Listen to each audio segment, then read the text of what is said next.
جی السلام علیکم وعلیکم حسن السلام اللہ علیہ رضا صاحب، کیا حال چال ہے بھائی؟ سر فرسٹ آف آل اللہ کا احسان، اللہ آپ کو سلامتی دے الحمدللہ. Thank you.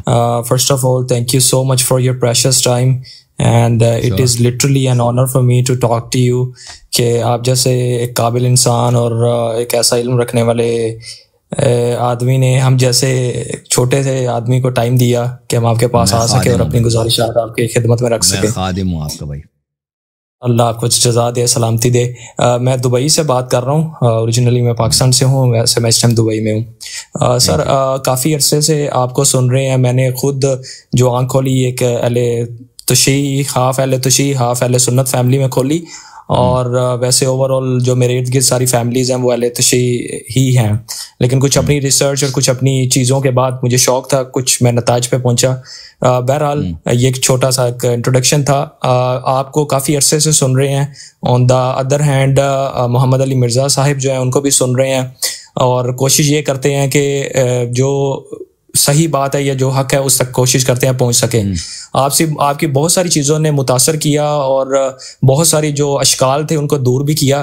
ایک چھوٹی سی ایک چیز ہے جس پہ آپ کی خدمت چاہیے اور آپ کا اس کے لیے ایک آنسر چاہیے، تاکہ وہ جو میرا چھوٹا سا ایک مجھے کنفیوژن ہو رہی ہے وہ دور ہو سکے.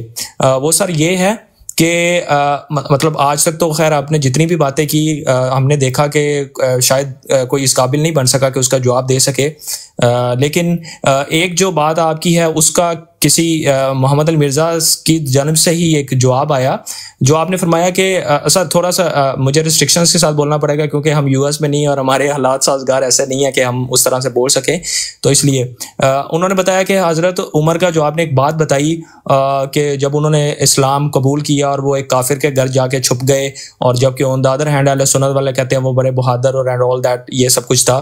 تو اس کا جواب محمد علی مرزا نے یہ دیا کہ دنیا بقدر ایفرٹ ہے. اگر حضرت عمر کی یہ بات کی جاتی ہے تو اللہ کے نبی بھی جب طائف میں مشکل میں پھنسے تو ان کو بھی جو پناہ دی تھی ایک کافر نے دی تھی.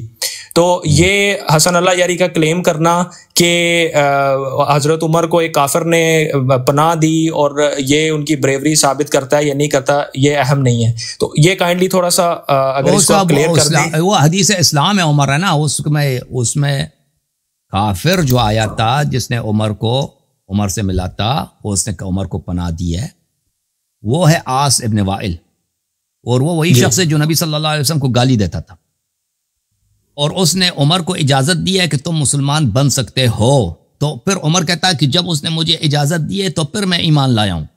فرق سمجھ رہے نا؟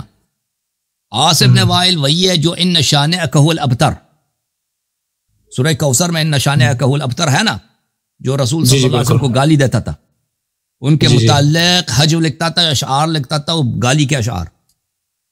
اس شخص نے عمر کو پناہ دی ہے اور بولا کہ اجازت ہے کہ آپ مسلمان بن جائیں، لوگ آپ کو کوئی چھیڑ نہیں سکتا. اور عمر کہتا ہے جب اس نے مجھے یہ اجازت دی تو پھر میں نے کلمہ پڑھا. تو عرض یہ ہے کہ اگر ایسا دشمن نبی صلی اللہ علیہ وآلہ وسلم اس سے پرائیویٹ میٹنگ کر کے اس کی اجازت سے آپ کلمہ پڑھتے ہیں تو ہمیں حق ہے نا کہ آپ کے کلمہ پڑھنے پہ ہم شک کریں. صحیح ہے؟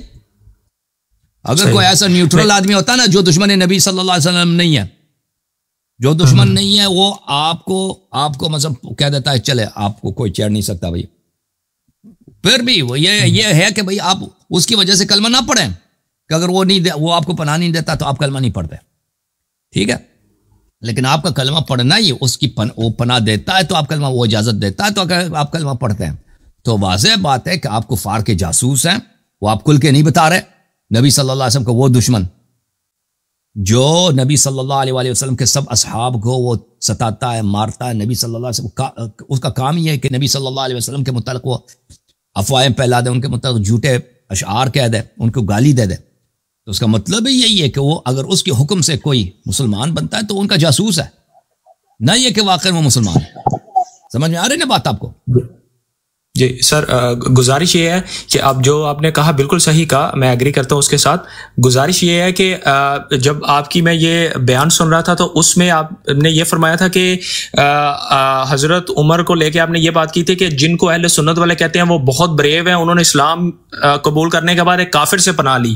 تو اس کے تناظر میں انہوں نے یہ جواب دیا کہ پناہ تو اللہ کے نبی کو بھی یہ کافر نے دی، تو پناہ دینے سے ان کے غلط ہے نا، وہ غلط ہے. وہ اس کے الفاظ، حدیث کے الفاظ، بعد ان قالها آمت، جب اس نے مجھے پناہ دی ہے تو پھر میں ایمان لایا ہوں نا. یہ الفاظ دیکھو نا، اس کو چھوڑیں، وہ تو صحیح طرح ہماری بات کو نقل نہیں کرتا نا.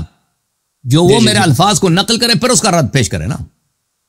جی اور یہ کہ نبی صلی اللہ علیہ وسلم طائف سے جب واپس آئے تھے، یہ کوئی مشہور حدیث نہیں ہے، یہ کوئی ایک شاذ حدیث ہے کہ انہوں نے کہا تھا کہ کون ہے مجھے پناہ دیتا ہے ایک دن کے لیے جب میں اپنے گھر تک پہنچاؤں. تو ایک شخص نے کہا تھا کہ میں آپ کو پناہ دیتا ہوں، ٹھیک ہے نا.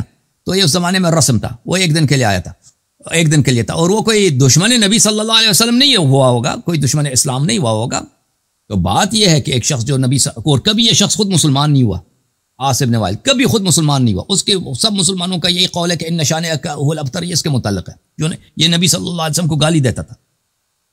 تو یہ کیسے اس شخص کے آپ نے اپنے گھر میں جا کے چپ گئے، خوف زدہ ہیں، ٹھیک ہے نا. اگر میں مسلمان ہو جاؤں تو لوگ مجھے قتل کریں گے. وہ آپ کو میٹنگ کرتا ہے، آپ کے گھر میں آتا ہے، آپ سے میٹنگ کرتا ہے، پھر میٹنگ میں اس کے بعد کہتے ہیں کہ اس نے مجھے پناہ دی تو اب میں مسلمان بنتا ہوں، ٹھیک ہے نا.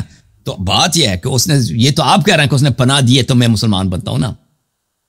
اس کے ساتھ آپس میں وہاں پہ کیا شرائط طے پائے اس میٹنگ میں، ٹھیک ہے نا.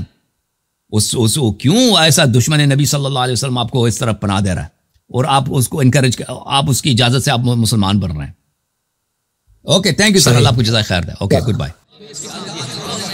جوم جاؤ، پرواز کرو، کیوں فخر سے سر اٹھا، کیونکہ اللہ تعالیٰ نے تمہیں انتخاب کیا. صراط حق پر صرف تم ہو، صراط ایمان پر صرف کیا، کیونکہ اللہ تعالیٰ نے تمہیں انتخاب کیا. صراط حق پر صرف تم ہو، صراط ایمان پر صرف